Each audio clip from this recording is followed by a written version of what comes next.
संपूर्ण जगभरात चर्चेचा विषय झालेल्या एप्स्टीन फाईल्स संदर्भात अनेक महत्त्वाचे रेकॉर्ड्स, माहिती, फोटोज अखेर 19 डिसेंबरला जगासमोर आले आहेत। भारतीय वेळेनुसार शनिवारी पहाटे 2:30 वाजता अमेरिकेच्या न्याय विभागाने जेफ्री एप्स्टीनशी संबंधित चौकशीच्या अंतर्गत 3 लाख कागदपत्रे प्रसिद्ध केली आहेत। यामध्ये अमेरिकेचे माजी राष्ट्राध्यक्ष बिल क्लिंटन, पॉप गायक मायकल जॅक्सन, हॉलिवूड अभिनेता ख्रिस टकर, ब्रिटिश प्रिन्स अँड्र्यू यासारख्या दिग्गजांचे फोटो समोर आले आहेत। सुरुवातीला हे सगळे फोटो 4 सेटमध्ये जारी करण्यात आले। त्यानंतर काही तासांनी आणखी एक सेट जारी करण्यात आला।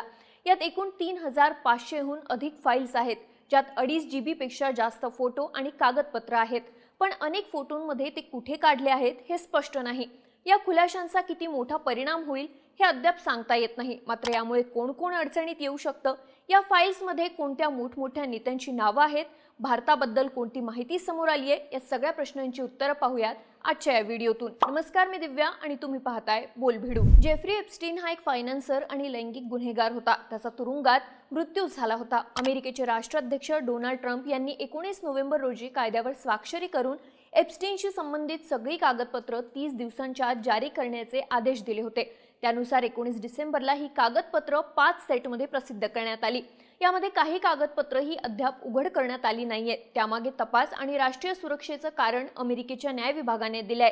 या फाईल्समध्ये अनेक मोठमोठ्या व्यक्तींचे फोटोज आहेत, ज्यात अमेरिकेचे राष्ट्राध्यक्ष डोनाल्ड ट्रम्प, अमेरिकेचे माजी राष्ट्राध्यक्ष bill Clinton, pop star Michael Jackson, prince Andrew आणि त्यांची पत्नी सारा फर्ग्युसन, अमेरिकन होस्ट ओप्रा विन्फ्रे, हॉलिवूड अभिनेते केविन स्पेसी आणि ख्रिस टकर, अब्जाधीश रिचर्ड ब्रॅन्सन यांचेही फोटो आहेत। आता जी कागदपत्र आणि फोटो समोर आले त्यात प्रामुख्याने क्लिंटन यांच्यावर भर देण्यात आलाय असं दिसून येत आहे। डझनभर फोटोंपैकी एका फोटोमध्ये क्लिंटन हॉट टबमध्ये दिसतायत आणि दुसऱ्या फोटोमध्ये ते सुश्री मॅक्सवेल सोबत एका स्विमिंग पूलमध्ये पोहताना दिसतायत।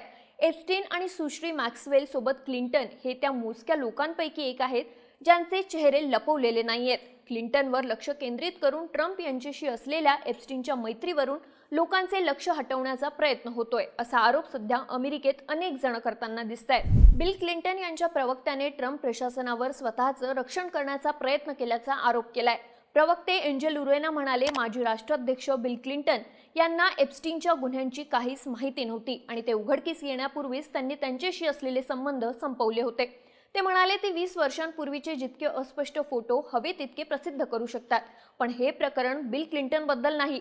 उरेना यांनी असंही म्हटलंय की एप्स्टीन प्रकरणातील लोक 2 गटात विभागले जाऊ शकतात, ज्यांना एप्स्टीनच्या गुन्ह्यांबद्दल काहीच माहिती नव्हती आणि ज्यांनी गुन्हे उघडकीस आल्यानंतरही संबंध ठेवले। दुसरीकडे व्हाईट हाऊसच्या अधिकाऱ्यांनी हे मान्य केलंय की ट्रम्प एप्स्टीन यांच्या फाईल्समध्ये दिसतात आणि ट्रम्पचं नाव नोव्हेंबरमध्ये प्रसिद्ध झालेल्या ईमेल्सच्या फोल्डरमध्ये आलं होतं, परंतु शनिवारी प्रसिद्ध झालेल्या कागदपत्रांमध्ये त्यांच्या नावाचा क्वचितच उल्लेख आहे आणि ज्या बहुतेक फोटोंमध्ये ते दिसतात ते आधीच पब्लिक होते, ज्यात त्यांचे आणि त्यांच्या पत्नी मेलेनियाचे एप्स्टीन आणि सुश्री मॅक्सवेल सोबतचे फोटो आहेत।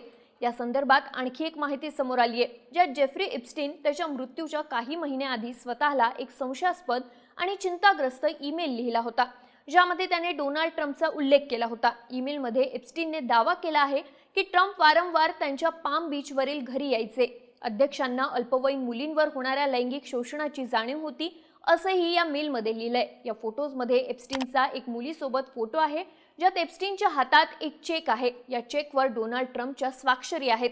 दुसरीकडे एप्स्टीनच्या कपाटात इस्रायली आर्मीचा स्वेटशर्ट सापडला होता, ज्यावरून तो इस्रायलचा स्पाय होता का असा प्रश्न उपस्थित झालाय। याबद्दल समोर आलेली आणखी एक माहिती म्हणजे रिलीज झालेल्या फाईल्समध्ये प्रसिद्ध गायक मायकल जॅक्सन, अमेरिकेचे माजी राष्ट्राध्यक्ष बिल क्लिंटन आणि अमेरिकन होस्ट ओप्रा विन्फ्रे यांचा फोटो आहे। यात एका महिलेचा चेहरा लपवण्यात आलाय। दुसऱ्या फोटोमध्ये मायकल जॅक्सन जेफ्री एप्स्टीन सोबत दिसतोय।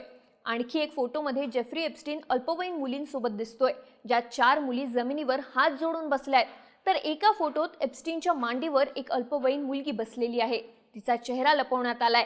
एका फोटोत ब्रिटिश प्रिन्स अँड्र्यू 7 महिलांसोबत दिसतायत, ते 5 महिलांच्या मांडीवर झोपलेले आहेत। यात गिस्लीन मॅक्सवेल देखील आहेत। आता हे फोटो समोर आल्यानंतर एप्स्टीनच्या क्रूरतेला बळी पडलेल्या पीडितांच्या देखील प्रतिक्रिया समोर येत आहेत, ज्यामध्ये लैंगिक अत्याचार पीडितेचं म्हणणं आहे की ही रिलीज आमच्यावर अन्याय आहे, कारण यामध्ये ट्रान्सपरन्सी नाहीये। रिलीज झालेले फोटोज निरुपयोगी आहेत, आमची फसवणूक झाली आहे। सरकार ज्यांना संरक्षण देत आहे त्यांची नावं उघड होण्याची आम्ही वाट पाहत होतो, असं एक पीडिता मरीना लार्सेडा म्हणाली. मरीनाने सांगितलं की ती 14 वर्षांची असताना एप्स्टीनची बळी पडली होती आणि 2019च्या तपासात ती साक्षीदार होती. एप्स्टीनने आपण करत असलेली कृत्ये रेकॉर्डिंग करण्यासाठी खोल्यांमध्ये कॅमेरे बसवले होते. आज प्रसिद्ध झालेल्या फोटोजमध्ये खोल्यांमध्ये कॅमेरे बसवलेले दिसतात, ज्यामध्ये त्याच्या मसाज रूमचाही समावेश आहे. या संदर्भात अमेरिकेचे सचिव टॉड ब्लँच यांनी सांगितले की जेफ्री एप्स्टीनशी संबंधित प्रकरणांमध्ये 1200हून अधिक पीडित किंवा त्यांच्या कुटुंबातील सदस्यांची ओळख पटवण्यात आली आहे. त्यांनी सांगितले की कागदपत्रांची संख्या खूप मोठी आहे, त्यामुळे कायद्यानुसार कोणती माहिती काढून टाकायची हे ठरवण्यासाठी प्रत्येक पानाची काळजीपूर्वक तपासणी केली जाते. एकीकडे ट्रम्प यांचे नवे कोणतेही फोटो बाहेर आलेले नाहीयेत, पण पीडितांनी मात्र त्यांच्यावर आरोप केलेत. एका पीडित महिलेचं म्हणणं आहे की ट्रम्प कपडे बदलण्याच्या खोलीत चोरून जायचे. तर गार्डियनच्या मते एका महिलेचा आरोप आहे की 1994 मध्ये जेव्हा ती 13 वर्षांची होती तेव्हा एप्स्टीन आणि त्याची मैत्रीण मॅक्सवेलने तिला मिशिगन मधल्या एका उन्हाळी शिबिरात भरती केलं होतं. नंतर वयाच्या 14व्या वर्षी एप्स्टीन तिला फ्लोरिडा येथील मार-ए-लागो रिसॉर्टमध्ये घेऊन गेले. तिथे एप्स्टीनने तिची ट्रम्पशी ओळख करून दिली. तक्रारीनुसार एप्स्टीनने ट्रम्पला कोपर मारला आणि तो म्हणाला, "हे छान नाहीये का?" ट्रम्प हसले आणि सहमतीने मान हलवली आणि ते दोघेही हसले. याच महिलेने 2021 मध्ये मॅक्सवेलच्या खटल्यात साक्ष दिली. तिने सांगितलं की 1998 मध्ये ती मिस टीन US सौंदर्य स्पर्धेत स्पर्धक होती, जी त्यावेळी ट्रम्पच्या देखरेखीखाली होती. या व्यतिरिक्त 2016च्या एका अहवालात 1997च्या मिस टीन USA स्पर्धेतील 5 स्पर्धकांनी सांगितलं की मुली कपडे बदलत असताना ट्रम्प त्यांच्या ड्रेसिंग रूममध्ये घुसले. काही त्यावेळी फक्त 15 वर्षांच्या होत्या. हे दस्तऐवज एप्स्टाईन चौकशीचा भाग आहेत, परंतु ट्रम्प यांच्यावर फौजदारी आरोप लावण्यात आलेले नाहीत. आता जेफ्री एप्स्टीनशी संबंधित तपास फायली जनतेला आणि पत्रकारांना सहजपणे पाहता याव्यात आणि शोधता याव्यात यासाठी ऑनलाईन प्रसिद्ध करण्यात आल्या आहेत. पण या फायली प्रसिद्ध होताच त्या पाहणाऱ्यांची संख्या गगनाला भिडली. मोठ्या प्रमाणात येणाऱ्या गर्दीमुळे वेबसाईटवर प्रवेश करणंही कठीण होत आहे. अनेक लोकांना साईट लोड होण्यास वेळ लागतोय किंवा ती सतत क्रॅश होते. थोडक्यात मोठ्या प्रमाणात कागदपत्रे आणि फोटोज सध्या एप्स्टीन फाईल्सचे समोर आले आहेत, पण अनेक आक्षेपार्ह फोटोज यातून वगळण्यात आले आहेत. दुसरीकडे भारताशी संबंधित अनेक फोटोज येतील असा दावा करण्यात येत होता, मात्र तसे कोणतेही फोटोज किंवा माहिती आतापर्यंत समोर आली नाही. आता हे कागदपत्रे आणि फोटोज टप्प्याटप्प्याने समोर येतील, त्यामुळे पुढे काय होतं हे पाहणं महत्त्वाचं असणार आहे. या सगळ्या प्रकरणाबाबत तुम्हाला काय वाटतं आम्हाला कमेंट करून नक्की सांगा आणि बोलबिडूला सबस्क्राईब करायला विसरू नका.